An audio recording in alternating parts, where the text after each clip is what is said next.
Assalamualaikum warahmatullahi wabarakatuh. Innal hamdalillah nahmanuhu wa nasta'inuhu wa nastaghfiruh wa na'udzu billahi min shururi anfusina wa min sayyiati a'malina. May yahdihillahu fala mudhillalah wa may yahdihillahu fala hadiyalah. Asyhadu an la ilaha illallah wa asyhadu anna Muhammadan abduhu wa rasuluh. Amma ba'du. Yang pertama dan utama sekali, marilah kita panjatkan puji dan syukur kehadirat Allah Subhanahu wa taala yang telah melimpahkan rahmat-Nya pada kita semua. Selawat serta salam tak luput kita curahkan kepada junjungan kita semua, junjungan alam, penghulu kita, suri tauladan kita, yaitu Nabi besar Nabi Muhammad sallallahu alaihi wasallam, yang sama-sama kita hormati dosen pengampu mata kuliah akhlak tasawuf, yaitu Bapak Dr. Usman Yahya MAG dan Bapak Azhami Alim Usman SPD MPD dan teman-teman seperjuangan. Baiklah, saya di sini akan menyampaikan materi tentang memahami akhlak tasawuf. Akhlak tasawuf adalah salah satu konsep dalam Islam yang menekankan pembentukan moral dan spiritual individu atau seseorang berdasarkan ajaran tasawuf. Secara etimologi, akhlak berasal dari bahasa Arab yaitu khuluq, yang berarti karakter, sifat, kebiasaan ataupun tabiat. Sementara tasawuf berasal dari kata suq yang berarti wal, yang merujuk pada pakaian sederhana yang dikenakan oleh para sufi sebagai simbol kesederhanaan dan ketakwaan. Sedangkan secara terminologi, akhlak tasawuf dapat didefinisikan sebagai sistem nilai yang berlandaskan penyucian jiwa dan kedekatan dengan Allah Subhanahu wa taala, sehingga menghasilkan karakter luhur yang mencerminkan sifat-sifat ilahi dalam kehidupan sehari-hari. Adapun akhlak tasawuf menurut para ulama, salah satunya Imam Al-Ghazali, yang mendefinisikan bahwa akhlak tasawuf adalah proses penyucian hati dari berbagai penyakit hati seperti sombong, iri dan dengki, serta menggantikannya dengan sifat-sifat baik atau sifat terpuji yang disenangi Allah seperti sabar, syukur dan tawakal. Ia menekankan pentingnya mujahadah, perjuangan melawan hawa nafsu, dan riyadhah, latihan spiritual untuk mencapai kesempurnaan akhlak. Kemudian akhlak tasawuf memiliki prinsip-prinsip dasar. Yang pertama itu ada tazkiyatun nafs, yaitu penyucian jiwa. Penyucian jiwa menjauhkan diri kita dari sifat tercela seperti dengki, sombong dan riya. Kemudian mahabbah, cinta kepada Allah dan Rasul-Nya, menjadikan Allah sebagai pusat kehidupan dan sumber kebahagiaan sejati. Kemudian tawakal, berserah diri kepada Allah. Kita melakukan usaha maksimal dalam segala hal, tetapi tetap memasrahkan hasilnya kepada Allah. Kemudian sabar dan syukur, sabar dalam menghadapi ujian, tidak mudah mengeluh dan tetap teguh dalam kebaikan. Selanjutnya zuhud, yaitu menjauhi cinta dunia berlebihan, tidak terkait dengan harta dan kemewahan dunia.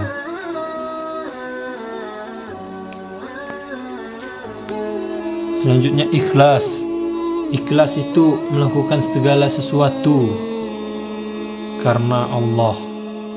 Ridho, yaitu menerima ketentuan Allah dan dengan lapang dada. Selanjutnya istiqomah, yaitu selalu konsisten dalam kebaikan dan ibadah. Yang selanjutnya tafakkur, yaitu merenungkan keagungan Allah. Selanjutnya wara, yaitu menjaga diri dari hal yang subhat dan haram. Dan yang terakhir itu ada taslim, yaitu pasrah pada kehendak Allah. Baiklah, selanjutnya itu ada implementasi akhlak tasawuf dalam kehidupan sehari-hari. Akhlak tasawuf bisa kita implementasikan dalam berbagai aspek kehidupan, baik dalam kehidupan sehari-hari kita maupun dalam kehidupan bermasyarakat. Dalam hubungan dengan Allah atau hablum minallah, melaksanakan ibadah dengan penuh kesadaran dan keikhlasan seperti salat, puasa, dan berzikir. Dalam hubungan dengan sesama manusia atau hablum minan nas, kita bisa bersikap jujur dan amanah dalam setiap interaksi sosial. Dalam mengendalikan diri, kita bisa menghindari sifat sombong dan berusaha rendah hati dalam setiap keadaan. Dalam dunia kerja dan bisnis, menjalankan pekerjaan dengan niat ibadah dan menghindari praktik curang.